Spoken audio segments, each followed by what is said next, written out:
Welcome to this midweek reflection from DKR United.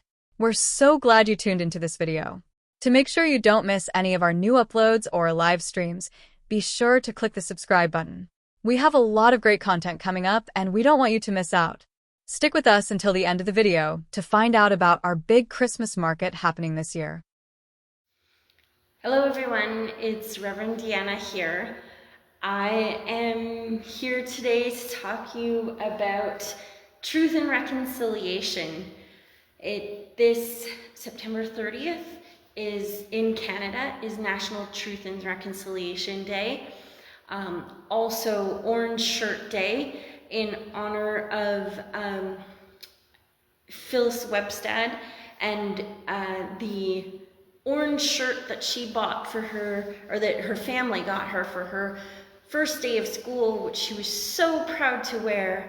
And then when the residential school where she attended, they took it from her and she never had that orange shirt again. And so we wear orange to remember that story, Phyllis's story, and also to remember all the children that were removed from their homes for residential school, and to remember that we're trying to do better in our relationships.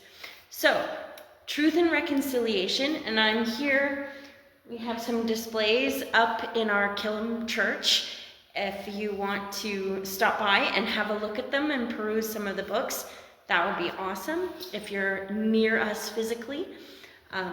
If you want, virtually, if you're far from us, you can contact us and we can give you like a reading list of things if you want to learn more. Reconciliation can become almost like a trigger word for people now. And so I think of it as relationship. In the United Church, our creed calls us to live in right relationship with creation and that includes all people. We even on our crest, United Church crest, we have written in Mohawk, all my relations, reminding us that we are all created in God's image, the Creator's image, and that we are called to treat each other as such. And so I want to set aside any trigger that you might have with this topic and talk about relationships, because who among us does not have a relationship that might need some healing? And so that's what we're talking about, is healing relationships so that we can be in right relationship with each other. And sometimes in order to heal a relationship, you have to hear another person's truth. We each have our truth of how we experienced a situation, how we've been taught about history or certain events. If you think back to family stories, I've heard people they heard stories about, oh, this happened this way. And then they meet a relative that says, well, no, it happened this way.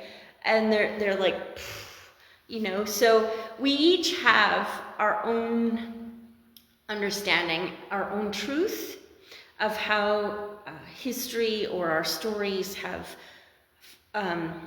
taken shape. And sometimes building relationship or reconciliation is about hearing another's truth, hearing how they have experienced the history, how their stories have played out for them, and not just listening like, oh, that's nice. I know last week when we were talking about how to care for each other, we talked about deep listening and listening without kind of planning how you're going to respond, but really truly seeing and hearing that person's experience. So that's the kind of listening that we're talking about, listening to their truth. And so, it doesn't matter what relationship it is, there's going to be some learning that needs to take place.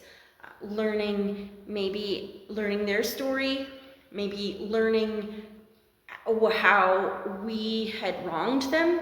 I know when I think back to my relationships, when there's that first kind of conflict, and then each side is quite indignant. Well, it wasn't my fault. And so as I have grown in my relationships and encountered other things, I can look back at that conflict and see a little more clearly my role in it. I remember it's a silly sitcom that was on TV, and so sappy and cheesy, but there was one instance where they were talking about forgiveness, and one of the characters said to the other, well, the first step is owning your role in it. And it's like, yeah, and sometimes that's really hard, especially when we're talking about a generational trauma that needs to be healed, and where our role might not be very obvious. It might feel very distant. So, but that involves learning the history. And so if you are in the area in person, like we serve Daysline, Killam, and Roseland, Alberta, if you are within driving distance of those, tonight DKR United is co-hosting with our local Flagstaff Adult Learning a National Film Board film that is entitled Our People Will Be Healed. And then we're going to have a short discussion and refreshments. And so if you are anywhere close to this physical location, I urge you to join us. And if you are not, you can look up the National Film Board, and there's ways to rent those films. And I would encourage you to do that and to embark on your own learning and healing of relationship, because you can listen to the movie and film, and it's not only going to help you understand and work towards reconciliation or building relationship with our Indigenous siblings, but it just might give you some insight into your own relationships as well. And so I challenge you to watch that film, either in person here with us or on your own, or however you can, and if you can't access the films, there's like I said, I have all sorts of books and information. DKR United has someone who is challenged to be a witness, and so they are learning and have a lot of resources available to them. So if I don't know the list, I'm sure that Sharon can help you with that. So building relationships, and then this is I think this is number 4 in our I wonder what a modern day Jesus would say to us about reconciliation. And I hear this, Robin said this before, Reverend Robin King, in his midweek reflections, and it's like, I think Jesus would say, well, it's pretty clear. I've told you already.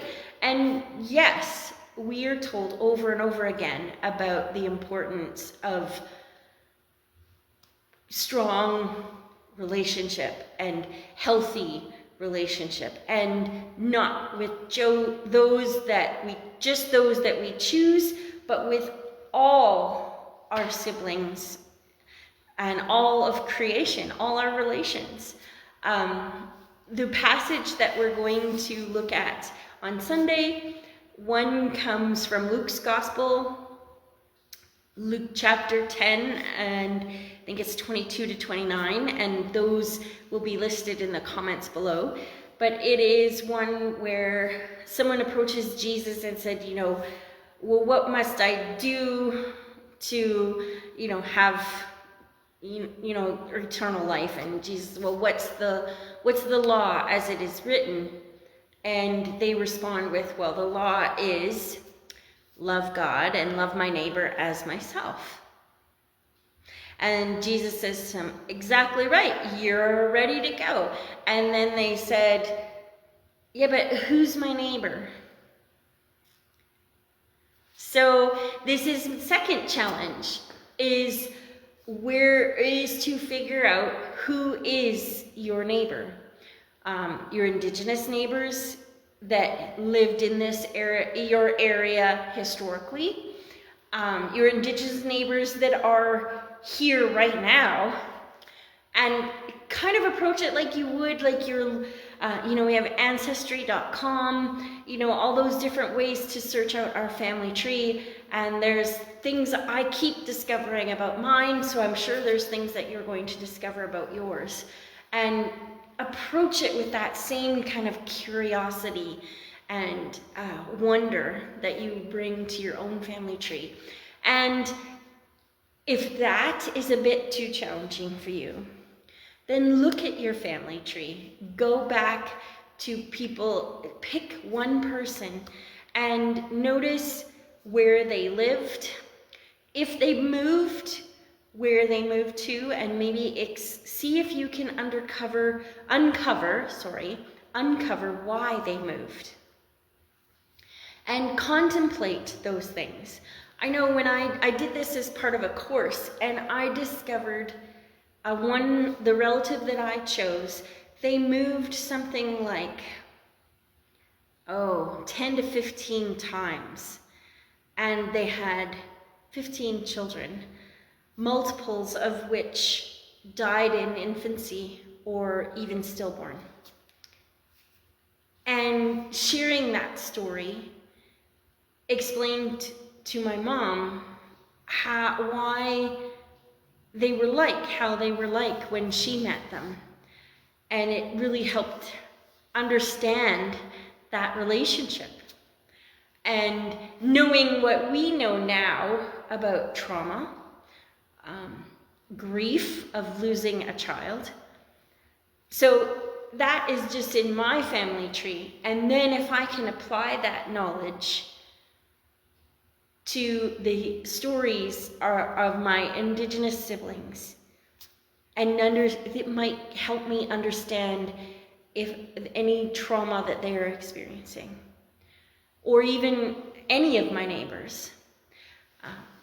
In Luke's passage, it goes on, and I think it tells the story of the Good Samaritan, and they are vastly different types of people, and talks about how all the different people that walked by and didn't bother caring, and the person that stopped was the one that you would least expect, because their worlds were so different. And we're called to care for each other no matter our differences. We talked last week about healthcare and about how our well-being is so important, and not just for us but for each other. And so if we need to build relationships to help us care for each other. There's so much more, but I want to save something for Sunday. So that will be it you have two challenges.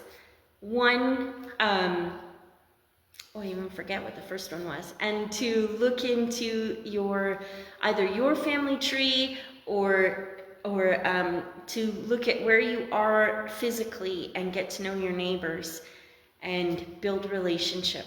See who they are, see if you can learn anything about them, and maybe start to build relationship.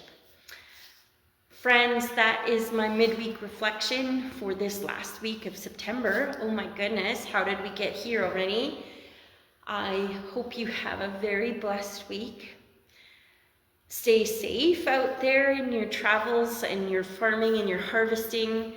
And may you all know that God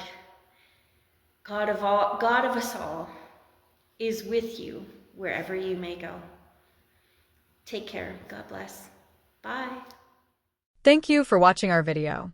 If you enjoyed it, please give it a like and subscribe to our YouTube channel DKR United. When you do this, you will be notified when we post new videos or go live on YouTube. If you haven't already, be sure to check out our Facebook page called DKR United Church to see our local events, worship service locations, information, inspiration, and so much more. If you would like to be added to our email list for our quarterly newsletter, or if you would like to be a vendor for our big Christmas market, please contact the Killam United Church Office using the information in the video description.